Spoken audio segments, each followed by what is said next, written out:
तर वर्ध्याच्या आष्टी तालुक्यामध्ये जोरदार पावसाची हजेरी पाहायला मिळते। विजांच्या कडकडाटासह आष्टी तालुक्यात पाऊस झाला। जोरदार पावसामुळे शेतकऱ्यांना दिलासा मिळालेला आहे। पेरण्यांना आता वेग येणार आहे।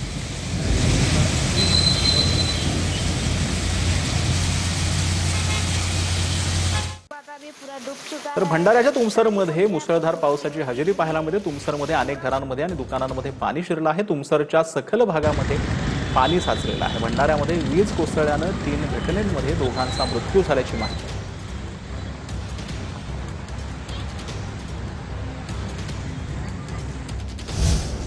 तर जळगावच्या अमळनेरमध्ये कचऱ्याच्या घंटागाडीतून मृतदेह स्मशानभूमीत नेल्याचा प्रकार समोर आलेला होता। अंत्यसंस्कारासाठी मृतदेह कचऱ्याच्या घंटागाडीतून नेल्याचा प्रकार समोर आला।